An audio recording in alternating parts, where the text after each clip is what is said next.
हरियाणा के जाट परिवार की एक बेटी डॉक्टर सुमित दहिया रियासती काल के अंदर महिलाओं की स्थिति के ऊपर रिसर्च कर रही है। खासकर जो राज परिवार के अंदर जो दासियां होती थी, जो गायिकाएं यानी गणिकाएं होती थी, और राजा जिनको अपनी को वाइफ बना लेते थे यानी उपपत्नियां बना लेते थे, जिनको पर्दायित और पासवान का दर्जा होता था, इस तरह की जो नारियां होती थी, उनके साथ में राज परिवार के सदस्य कैसा व्यवहार करते थे, उनके आर्थिक और सामाजिक तौर के ऊपर उनकी स्थिति क्या होती थी, इन सारी बातों के ऊपर डॉक्टर सुमित दहिया रिसर्च कर रही है। पिछले दिनों जोधपुर यात्रा में हमें वो मेहरानगढ़ के अंदर इस तरह की जो ये पर्दाई थी या जो राजाओं की पासवान थी या जो को वाइफ्स थी, उनकी भैया खंगालती हुई हमें मिल गई और हमने उनका इंटरव्यू लिया। डॉक्टर सुमित दहिया का इंटरव्यू एक तो नारी सशक्तिकरण के नाम पे दुकान चलाने वाले और जो ये विदेशी और वामपंथी इतिहासकार थे, जिन्होंने इतिहास के अंदर खासकर भारतीय समाज में नारी की स्थिति को लेकर के इतना ज्यादा गलत लिखा है और दुष्प्रचार किया है, उनके मुंह के ऊपर ये इंटरव्यू करारा तमाचा है। आप इस वीडियो को ज्यादा से ज्यादा शेयर करें ताकि जो इतिहास के ये बाधक तत्व है उनके मुंह के ऊपर तमाचा पड़े। मेरा नाम डॉक्टर सुमित दहिया है। मैंने हरियाणा से एक किसान फैमिली से बिलोंग करती हूँ। मैंने अपनी पीएचडी की दिल्ली से सारी एजुकेशन की है और पीएचडी मैंने जयपुर टेक्सटाइल कारखाना पे की है, क्योंकि वो पूरी तरह से इकोनॉमिकली टॉपिक था और ये टॉपिक मेरा पूरी तरह से अलग हो गया। इसका पूरा श्रेय डॉक्टर महेंद्र सिंह तंवर सर को जाता है, क्योंकि मैंने यहाँ इससे पहले 4 साल जॉब किया है एज ए एम्प्लॉय उनके साथ में। उसके बाद जब मैंने यहाँ की लैंग्वेज को पढ़ना शुरू किया तो मुझे लगा यहाँ बहुत सारी ऐसी चीज़ें हैं जो हिस्टोरियन कह रहे हैं और उस तरह से वो चल नहीं रही हैं वो चीज़ें जैसा हमें पढ़ाया जा रहा है। हम सेमिनार लेक्चर में दिल्ली में तो अक्सर हम यही सुनते हैं कि रॉयल फैमिली ख़राब होती थी, वो तो हैरेस करते थे विमेन को,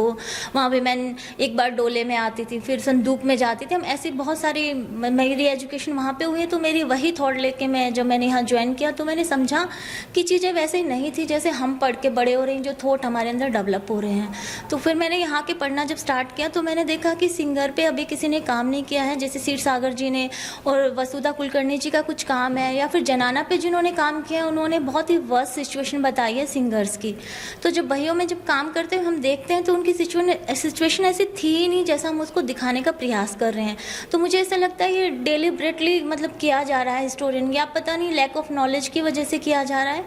मुझे ये समझ नहीं आया। तो देन आफ्टर सर के साथ जॉब करते हुए मुझे लगा कि स्टडी को आगे बढ़ाना चाहिए। And then advance study Shimla में मैं हूँ अभी, जो कि इंडिया का बेस्ट इंस्टीट्यूट माना जाता है इंडिया में और एशिया का 3rd number higher education institute है। तो मैं वहाँ पोस्ट डॉक्टरल फेलो हूँ। वहाँ पे मेरा टॉपिक है female singer in Marwar court. इसमें फीमेल सिंगर की जब हम बात करते हैं कोर्ट में तो हम 3 कैटेगरी में जाते हैं, भक्तन, पातुरी और गायन। तो जो गायनें थी, जो मारवाड़ में जो बहियों में हमें इन्फॉर्मेशन मिलती हैं, जो एक गायनें हैं, कुछ लोग कहते हैं कि वो खरीदी जा रही थी, लेकिन जब खरीदने के बारे में हम कहते हैं कि खरीद के उनको लाया जा रहा था और वो एक तरह से स्लेवरी सिस्टम था। तो 2 चीज़ें सामने आती है। एक तो ये कि जो स्लेवरी सिस्टम की जब हम इंडिया में बात करते हैं तो वो यूरोपियन मॉडल को लेके हम बात करते हैं, तो यूरोपियन मॉडल इंडिया में वो फिट होता ही नहीं है, क्योंकि यहाँ दासों की सिचुएशन वो थी ही नहीं जो कि यूरोप में थी। तो ये मुझे नहीं लगता यहाँ पे मारवाड़ के कॉन्सेप्ट में सिंगर को ऐसे हमें प्रेजेंट करना चाहिए। और जब सिंगर को हम मान लो खरीदा भी जा रहा है, अगर एक्सेप्ट करते हैं हम लोग कि हाँ खरीदा जा रहा था, तो भी वो इतना हायर है जो अपनी सिंगिंग में इतनी अच्छी हो जाती थी, फिर को वाइफ बन जाती थी, एंड देन उनके पास इतने पट्टे होते थे, खुद का एडमिनिस्ट्रेशन होता था, तो उनको स्लेवरी कहा ही नहीं जा सकता। वो अपनी मर्जी से दान दे रही है, पुण्य कर रही है, बिल्डिंगें बनवा रही है, कंस्ट्रक्शन कर रही है, तो उसको हम एक दास को इतनी फ्रीडम कभी नहीं मिल सकती कि वो ये सब करे। तो मुझे नहीं लगता ये ऐसा ठीक था। और जो हिस्टोरियन कह रहे हैं कि खरीदा जा रहा था, वो भी सिर्फ एक बही से 2-3 इंस्टांसों से हम ये नहीं कह सकते किसी भी चीज़ को कि वो ऐसा ही था। उसके लिए हमारे पास में बहुत सारी इन्फॉर्मेशन होनी चाहिए। जो नहीं, डॉक्टर सुमित, मैं बीच में एक बात पूछूंगा कि जैसे राजा की जो एक तो वाइफ हो गई, रानी हो गई, और ये जो सिंगर और ये जो डावड़ियाँ जो होती थी, ये एक आपने अभी कहा को वाइफ जी, तो आज की तारीख में ये वुमेन एम्पावरमेंट की जो बात चल रही है, नारी सशक्तिकरण की, तो उस टाइम की जो क्या स्थितियां कैसी थी नारी सशक्तिकरण के मामले में, उस टाइम की स्थितियां कैसी थी? जो हम गायन की बात करते हैं, अगर राज परिवार की बात करते तो रानियाँ तो ऑलवेज स्ट्रॉन्ग थी, लेकिन जब हम गायनों की बात करते हैं वो भी एज ए इंडिविजुअली बहुत स्ट्रॉन्ग थी। इकोनॉमिकली हम बात कर रहे हैं तो इकोनॉमिकली बहुत स्ट्रॉन्ग थी। उनके पास इक्विवेलेंट पट्टे होते थे जिसका एडमिनिस्ट्रेशन वो खुद करती थी, और धर्म, दान, पुण्य, उनको किसी से परमिशन लेने की रिक्वायरमेंट नहीं थी उस टाइम में। तो वो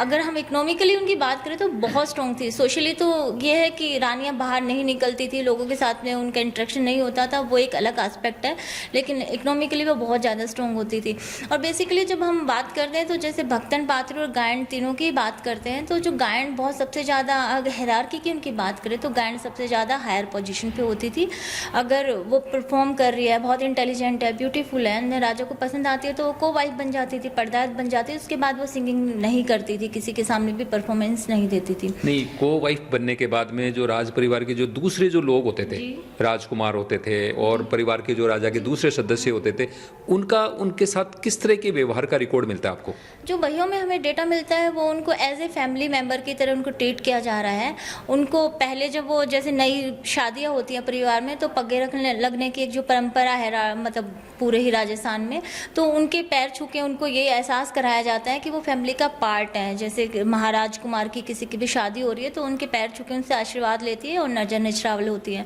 और जहाँ भी शादियाँ होती हैं तो जैसे रानियों के लिए कपड़े आते हैं वैसे उनके लिए कपड़े आते हैं, ज्वेलरी आती है, तो उनको पूरा एहसास करवाया जाता है कि वो फैमिली का ही पार्ट है। इवन के जब उनके बच्चे हो रहे हैं, बच्चों के जब जन्म हो रहे हैं, मैंने बहुत अच्छे से मतलब कंपेयर करना चाहा कि वर्स्ट सिचुएशन जब कही जा रही है कि वर्स्ट थी, तो मैंने दो भाइयों को कंपेयर किया, जो ये जनाना की भैया, एक गायन की बही को जो कि बाद में पर्दायत बन गई थी,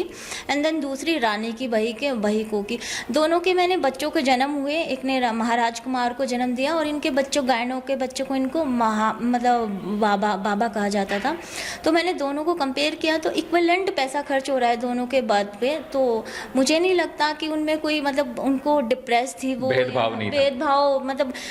डॉक्यूमेंट बिल्कुल भी ये नहीं कहता कि भेदभाव था। इवन के जो डॉक्टर वसुधा कुलकर्णी है, मैंने आज ही सुबह इनका आर्टिकल पढ़ा, ये कह रहे हैं कि जब ये सारी जितनी शान शौकत है वो राजा के जीवन तक ही है, उसके बाद नहीं है। तो अब जब हम भैया पढ़ते हैं तो ऐसा कतई नहीं लगता कि राजा की डेथ के बाद उनकी सिचुएशन वर्स्ट हो जाती है। ये लिखते हैं कि जब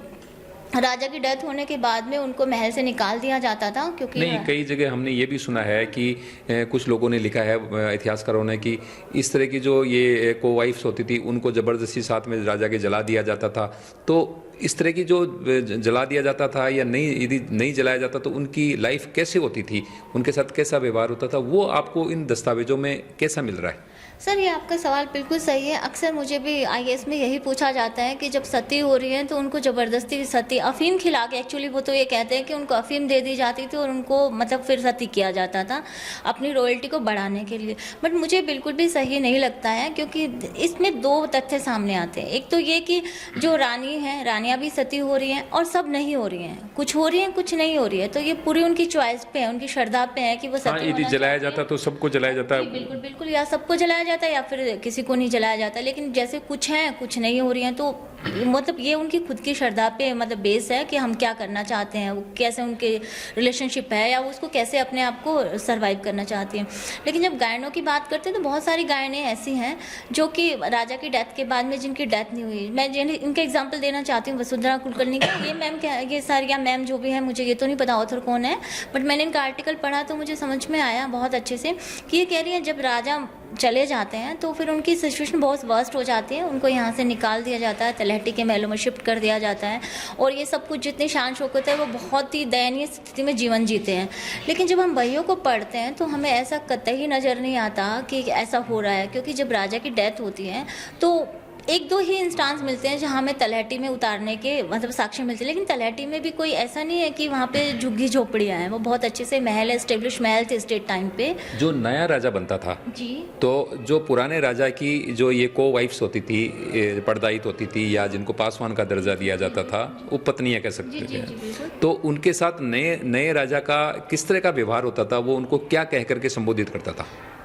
जैसे कि विधवा जो रानी होती है, जो सती नहीं होती हैं, जो रानियाँ होती हैं, उनके बारे में उनको माजीसा कहा जाता है। तो पर्दायत को भी पर्दायत माजीसा ही कहा जा रहा है, तो वहाँ पे भी कोई भेदभाव हमें नज़र नहीं आता है। एंड देन जब मान लो अगर जो राजा है उसकी भी डेथ हो जाती है एंड देन उसका सन अगर राजा बन रहा है तो वो भी उसको दादी सा कह के पुकार रहा है। और बहियों में साफ साफ लिखा रहा है, जैसे मगराय जी हैं, वो महाराजा मान सिंह जी की पर्दायत थी लेकिन वो उनके साथ सती नहीं हुई, पहले पहले वो गायन थी, गायन से वो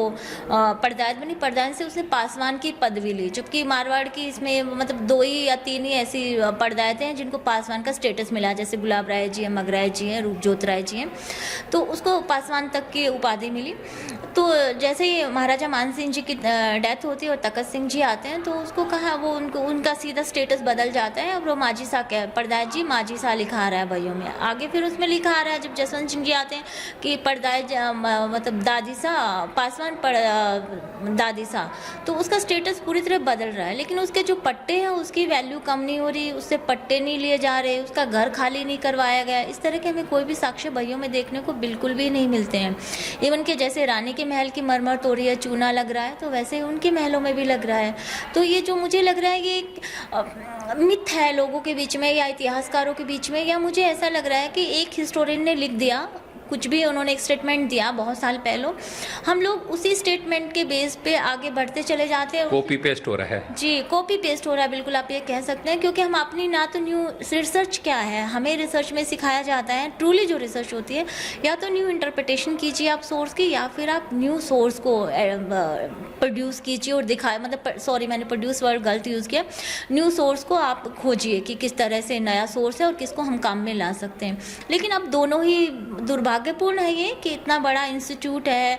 राजस्थान स्टेट आर्काइव, महाराजा मानसिंह पुस्तक प्रकाश, इस तरह के बहुत सारे इंडिया में इंस्टीट्यूट हैं जहाँ पे बहुत सारा डेटा सोर्स अवेलेबल है, लेकिन उसके बावजूद सिचुएशन इतनी ख़राब है और दयनीय है रिसर्च की कि हम लोग एक किताब चाहे 50 साल बाद पहले आ चुकी है, हम उसी थॉट को आगे बढ़ाते जाते हैं, सिर्फ टाइटल चेंज करते हैं, हम उसी चीज़ को चिपकाते हुए आगे बढ़ रहे हैं। हम ना तो नए विचारधारा ला पा रहे हो ना सोर्स को पढ़ पा रहे हैं,